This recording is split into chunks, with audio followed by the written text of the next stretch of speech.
Fala galera, bem-vindos a mais um episódio do quadro Hashtag Pergunte ao Maestro. Se você tá curtindo esse quadro com a gente, já vai deixando seu joinha e se inscreve no canal. Não esquece, viu? Faz isso agora, eu vou esperar você fazer. Se você é novo, também se inscreve no canal e corre aqui na nossa playlist, porque tem muito episódio com muito conteúdo e muita dúvida já respondida. Mas se não respondeu ainda, deixa aqui sua dúvida no box de comentários que a gente está sempre de olho para responder, tá bom? E compartilha nas redes sociais com seus amigos para mais pessoas virem fazer parte desse quadro com a gente. Vem comigo, hashtag Pergunte ao Maestro. Gostei muito da Solange e da Baiana também. Sou fã do conteúdo produzido pelo canal. Como fazer para cantar usando projeção em mais de um registro e como, durante essa projeção, fazer a mudança sem ficar muito perceptível? Eu também tenho interesse em aprender a acessar notas mais graves com potência, lá pelo Si bemol 2. É possível? É menino, né? Sim. Si bemol 2 é menino. Tá bom. Você é um tenor e tem dificuldade de descer. Eu já falei sobre isso aqui nesse episódio, ou em uma das partes desse episódio. Dá uma olhadinha. Acessar o subgrave vai te ajudar a ter acesso a esses graves. Eu não entendi muito bem a sua pergunta com relação à projeção, porque o que me parece é que você está com problema de passádio. E eu já dei esse conteúdo aqui. Dá uma pesquisada, dá uma maratonada, para não ter que repetir para outras pessoas. Mas, basicamente, você precisa conhecer os seus passádios e saber como lidar com eles. E aí, dentro desses momentinhos de passádio, né, que são vários, durante a sua tessitura inteira, tem que haver uma redução um pouco da voz e o aumento da projeção até você trocar de marcha. Dei o exemplo do carro, que se a gente subir, por exemplo, eu pegar um carro e for a 100 por hora de primeira, o carro faz... É mais ou menos o que acontece quando você não troca de marcha, ou quebra, né? Então, é importante você ouvir isso com calma. Mas de uma maneira geral, é isso que eu faço. Quando o meu aluno tem dificuldade de subir com trocas aparentes, eu sempre diminuo um pouco a voz para que ele tenha um acesso à parte de cima e aumento a projeção, e aí começo tudo de novo, vou até o próximo passádio.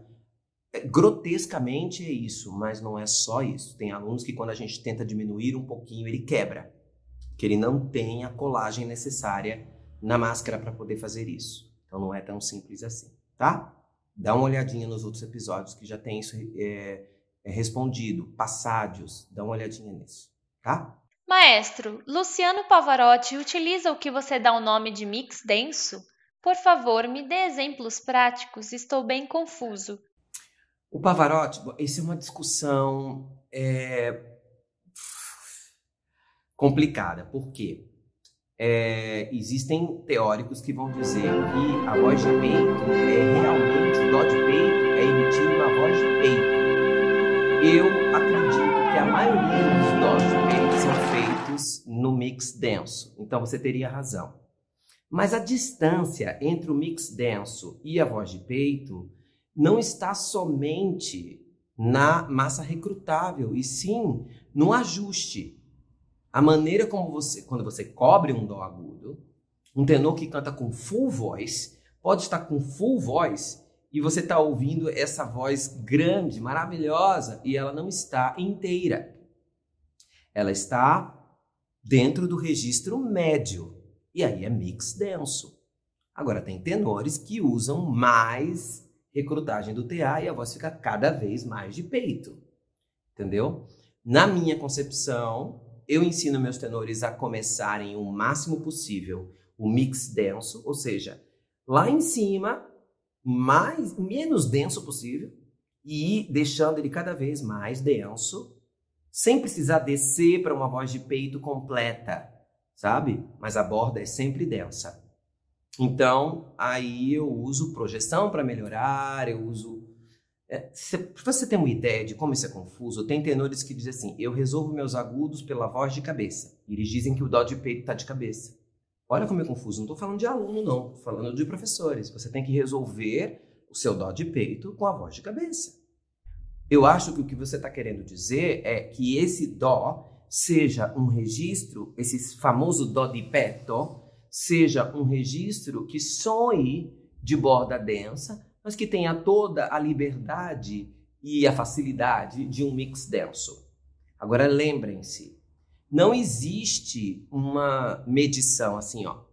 Tô no mix denso, tem várias bordas ali entre a passagem e a voz de peito. Então tem vários mix densos. Você escuta o mix denso de um tenor leve é de um jeito, de um tenor lírico é de outro, de um tenor dramático é de outro, entendeu? Então esse é o grande tchan. Agora, não diga para um tenor, que ele faz o dó de pé todo de mistura, de voz de mix denso. Ele vai se ofender. Diga que é a voz de peito, tá? Mas a voz de peito não está pura, na minha concepção, dentro da técnica do canto lírico contemporâneo, tá? Então, de novo, é uma escolha minha. Mesmo fonoaudiólogos, mesmo a doutora Silvia pode dizer, não, é voz de peito sim. Mas para mim não é. Eu não encaro assim. Eu encaro sempre como sendo um registro, um mix denso. Agora, com todas as suas capacidades. E formante de cantor, afinação de F2 para aumentar o brilho, melhora de fechamento. Tem tanta coisa para fazer aí. Tá? Espero ter te ajudado. Maestro, é normal eu sair da voz de peito e ir direto para o Half Belting? Sinto que saio do Mi3 de peito para o Fá3 de Half Belting. E sinto isso pois o ajuste que faço no Fá3 até o Si3 é o mesmo. Fico com a famosa voz de gralha, algo meio Sam Smith, e eu não curto muito isso para mim. Não tão grave. Será que você está indo para o Half Belting mesmo? Será que você não está estreitando a sua voz? E aí ela fica assim, aí você consegue subir mais? Pode ser que seja isso. Cuidado, Half Belting é borda tênue. Se você está de borda tênue, não iria até o Si, iria até o resto da sua voz. Começa no Mi e vai embora, vai até o Sol do Jesus. Então, cuidado, pode ser que não seja Half Belting. Segundo, se você não gosta, por que você então não sobe mais de belting, de borda densa, ou soul, cover do soul, registros macios que possam te levar até pelo menos o Lá bemol. E a partir do Lá bemol você começa a usar mais Half Belting para poder até o Fá e o Sol do Jesus. Vocês não te agradam. Eu tenho alunos que passam muito cedo por Half Belting. E a voz é linda, eles amam. E cantam heavy metal. Nunca tem fadiga. Mas, porque a borda é tênue e eles não fazem força. Mas, experimente cobrir a sua voz. Você não está cobrindo ela. E aí você vem com a voz de peito. Quando a voz de peito acaba, você abre e vai para cima. Não consigo perceber nenhum tipo de cobertura. Nem meia, nem cobertura inteira. Acho que está faltando isso para você. Cobertura. Então, comece a pensar sobre isso. Se precisar de uma ajuda de um professor, faça com o professor. Não tente fazer sozinho também. Mas dá uma lida no meu livro nos registros que são com cobertura, tanto meia quanto cobertura completa. Meia cobertura, voce plena e soul nas meninas. E cobertura completa, cover belting. Tá bom? Gostaria de perguntar, por favor, se o maestro poderia nos dar dicas para melhorar a resistência. Faço aulas e me dedico nos treinos, percebo o crescimento e continuo confiante. Um dos trabalhos que faço é de me apresentar sozinho em bares e nesse mercado normalmente é exigido um extenso repertório, muitas vezes até 3 horas. Me aqueço e começa tudo bem, mas depois da metade, mesmo com o intervalo e fazendo alguma reativação, é sempre um grande desafio voltar com a mesma qualidade. Muito obrigado pela oportunidade e parabéns pelos vídeos do canal. Excelente pergunta. Você está coberto de razão e é exatamente o que acontece com os alunos, meus alunos que tocam na noite ou que fazem baile e que reclamam de fadiga, né? É muito difícil fazer isso, sabe? Especialmente num repertório tão distinto. E então aí eu posso te dizer uma série de coisas que vão atrapalhar você. Primeiro, para que essa voz dure tanto tempo, você precisa ter certeza que ela não está com excesso de pressão subglótica, excesso de sopro, excesso de tensões, tá? Às vezes você nem sente isso, Porque quando você está aquecido, não aparece isso.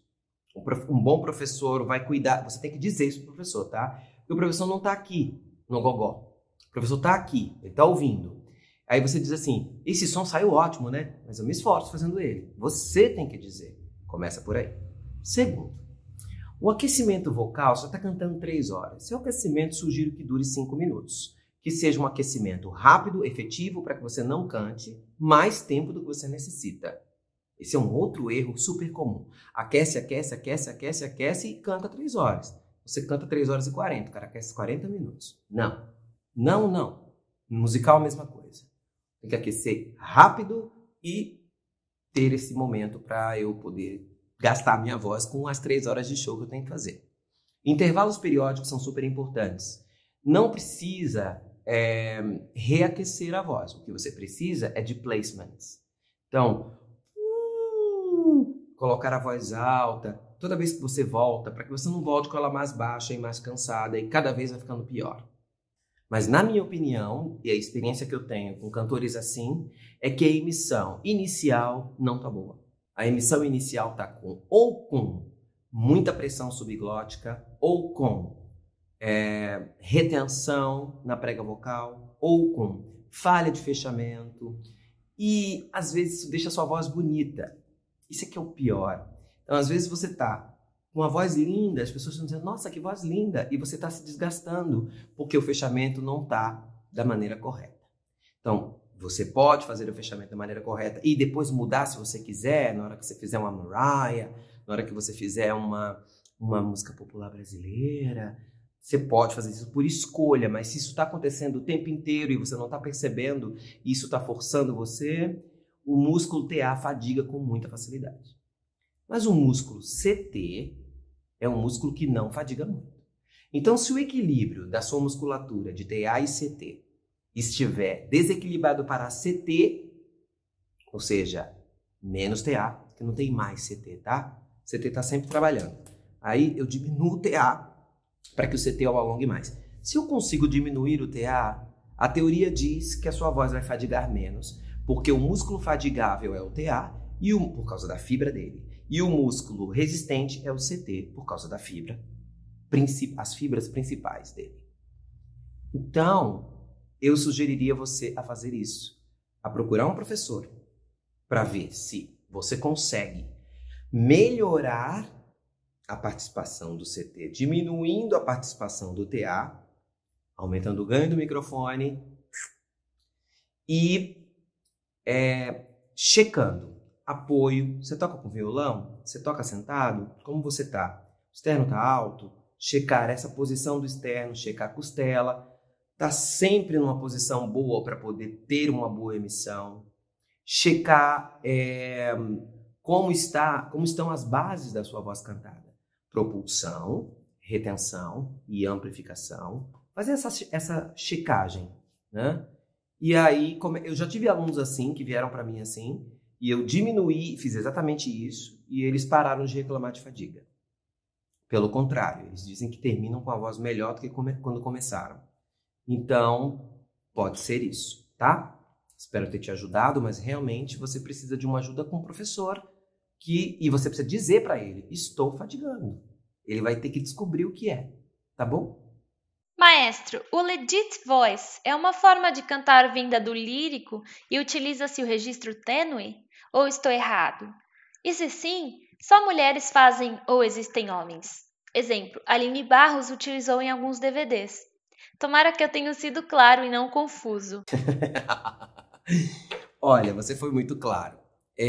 Mas eu já respondi isso aqui, tá? Eu vou responder bem rapidinho, mas depois dá uma pesquisada nos vídeos anteriores que eu já falei sobre o legit. Acho que tem até um tag escrito legit. Bem tarde. Acho que tem, onde eu explico legit. Legit não vem do lírico. Legit é uma coisa de teatro musical, tá?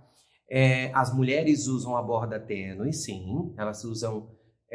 um americano separa belters, que cantam belting, e legit, sopranos. Então, teoricamente, o soprano vai cantar tudo com a borda tênue e as belters vão cantar tudo com a borda densa, e isso não é verdade. A Julie Andrews, quando a voz mais característica de legit que você pode ter é a Julie Andrews, na Noviça Rebelde. Do a dear, a female dear. Aquela voz que vai subir, no final ela faz uma nota girada que parece lírica. Não necessariamente é, porque não está com a voz inteira ali, porque ela está fazendo com o microfone. Parece lírico, por isso que você diz que vem do lírico, mas não vem. Vem da fala da atriz soprano. Isso é o legit, vem da fala da atriz soprano. Usa muito speaking, usa top voice, usa um pouco de cover belting. Na hora que um americano escutar isso aqui, ele vai virar 3 cambalhotas para trás, porque belting e legit não se juntam. Juntam sim. Esse do, a dear, é cover belting na Julie Andrews. E ela não tá de borda tensa.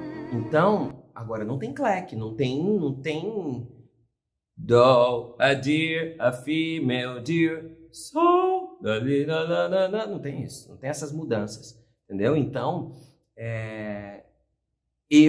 Marconi, no belting contemporâneo, classifico o legit feminino como sendo a junção de 3 subregistros. Cover belting, bem doce no grave. Speaking no centro, top voice nos agudos, e se ela tiver flageolê, Christine, vai fazer o flageolê. Meninos fazem legit? Claro que fazem. Tudo que os meninos cantam de Old Broadway, que você escuta as vozes mais barítonos, principalmente os barítonos, South Pacific, tudo isso é feito com legit masculino. O que seria o legit masculino?